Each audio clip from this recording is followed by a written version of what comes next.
The NFL. Take a look at the 20 teams that start OTAs this week. So it is time for an overreaction Monday.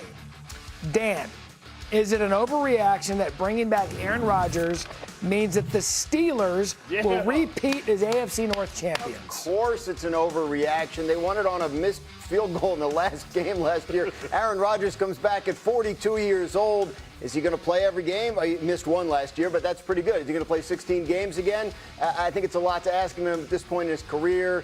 I just think they're going to get a pretty tough challenge this year. Let me put it that way. Okay, so an overreaction theirs, and who do you think is the best team in that division? I'm, of course, go to Baltimore Ravens. You talk about Jesse Mentor, maybe being crowned the next big thing is when it comes to defense. You know, Baltimore getting back to physicality, Lamar Jackson, new offense. He's there. He's present. They got to get a new deal worked out. But I would go with the Baltimore Ravens as the safest bet in that division. I like Baltimore. They threw a lot of resources out of weakness, which was their front seven. Trey Hendrickson drafting Sion Young, Calais Campbell, and then hopefully Nami Madubuike comes back to full strength. But Trey Hendrickson is a real difference maker, and it's great, guys, when you can help your team and hurt a division rival, much the way Baltimore did with Cincinnati. That would hold up if Cincinnati had been trying to re-sign Trey Hendrickson, but they weren't. So, well, Cincinnati has. I think they're the favorites in my eyes. They've done enough on defense. The offense is elite as long as Burrow stays healthy, which is an if. I get it, but these off years sometimes he'll alternate between an injured year and a healthy one. I just feel like, you look at the schedules. I saw a stat they're currently favored to win 15 of their 17 games. I think it's set up for Cincinnati, the only team in the division that didn't change head coaches, to ride that continuity and win the division. I'm with you, Bengals. And your original continuity means something. Let's move to the West now. Keep the overreaction going. Patrick Mahomes' recovery means that the Chiefs will be back atop the AFC West. Dan, is that an overreaction? It is. Look, I'm not going to put anything past Patrick Mahomes and Andy Reid and the Chiefs, but they have to overcome the Broncos, who were the 1 seed, the Chargers, who had a very good record. Both of those are playoff teams. We don't know what Mahomes is going to be like right away coming off of the injury. All positive updates. It sounds like he's got a real good chance to play week 1. Until we see it, until we see that offense function at a little bit higher level than it has in years past, I think the division is worthy of enough respect that I think we can't assume the Chiefs just vault right back to the top. The division, aside Vegas, has all come up to Kansas City, whereas before they were just dominating that thing when some of those programs were down. Same drill. Best team in this division is who? I go with the Chargers, and I really like what they've done in the offseason, starting with Mike McDaniel. I think they're going to run the ball more. They retooled the offensive line, and then defensively, they went out and they drafted Akeem Messidor, who I think is going to be a really good pass rusher, even though he's a little bit older. So I like what Denver's doing. I just think at the end of the day, Justin Herbert's talent should be the difference between him and Bo Nix in terms of what I think the Chargers could do and win the division this year. And if Omarion Hampton can stay healthy, he's like getting a bonus pick back from a year ago. Who do you think is the best team in this division? I'm going to go with the Chargers as well. You talk about year 3 of the hardball experience is usually when teams take everything over. I think it leaves a little bit to be desired as far as the wide receiver spot. But if Justin Herbert is going to be the superstar that we think he is, I think this is the year where he has to take over. Still concerned with Bo Nix and his injury. Jalen Waddle is a tremendous pickup for them to give him another weapon, but I would probably go with the Chargers right now. It's a sweep. I'm taking the Chargers. Chargers and Bengals, 2 teams that never let you down. What could possibly go wrong? I agree. I mean, Harbaugh's building a program there. They've been right on the cusp. What they were able to do last year with those 2 tackles being hurt all year, like if those guys are back healthy, Mike McDaniel could help take Justin Herbert to another level. And they have the one quarterback that comes into the season healthy. Yep. That's got to count for something. It's like McDaniel is the biggest offseason acquisition. I think the power swings his direction. He's like Greg Roman when you talk about the sophistication of his run game, but he still has the nuance to be able to throw the football down the field. That was something that Greg Roman always struggled with, is the throwing part of football. He's tremendous with the running. Mike McDaniel does both at a high level. Yeah, look, at the end of the day, maybe, again, quarterback and coach in the other division, the difference. Only got a little bit more corker than Harbaugh himself. Can you wait till those? I mean, oh, my God. You saw him in the draft room. You saw how crazy it could get. That's going to be fascinating. I want cameras on those 2 all season long.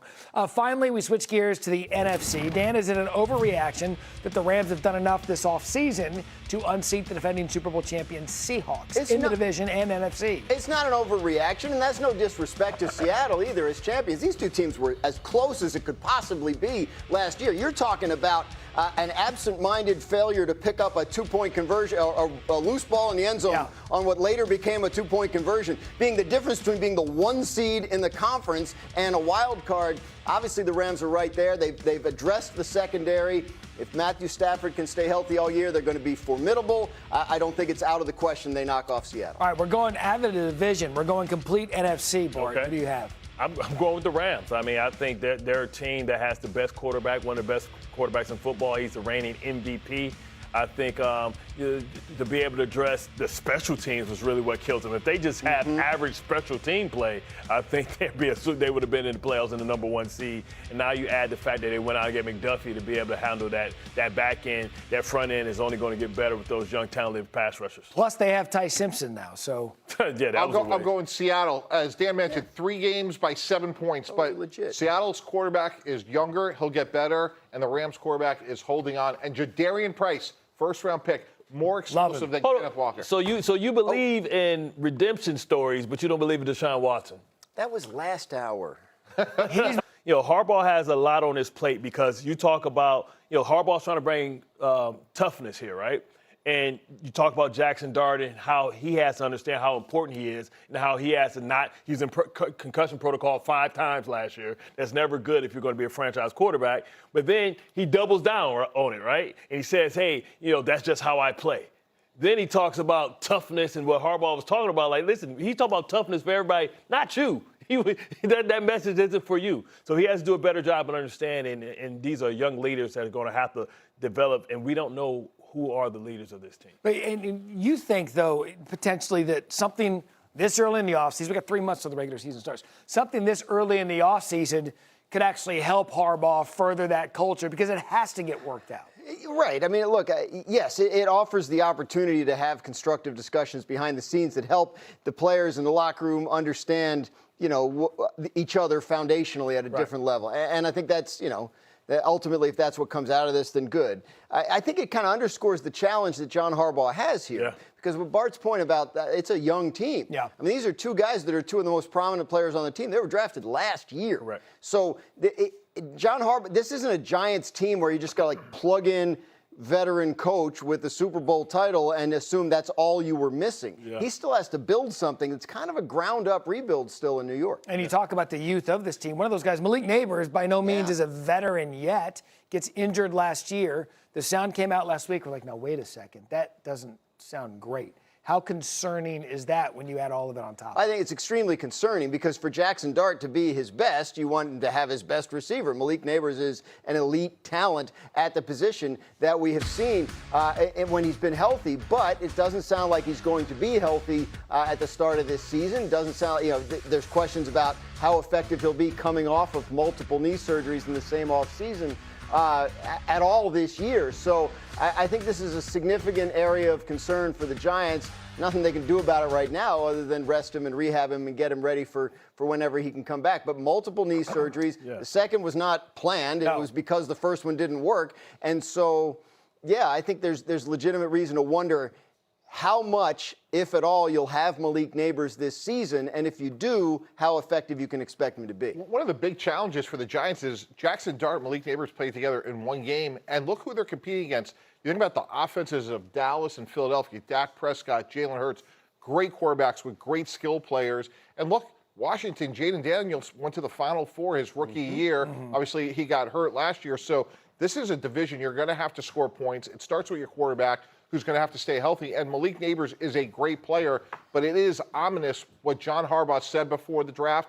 And now that he's already had a second surgery, that would be a big concern. Look, it's always going to be entertaining with any New York sports team. Yeah. The New York Giants, they gave us something in the offseason when the head coach is probably like, keep your head down, let's just get to work, and they still have a complete offseason program to get to. Coming up, just call him Mr. Brightside with the Cavs on the brink. Their head coach makes a head-scratching claim about his team.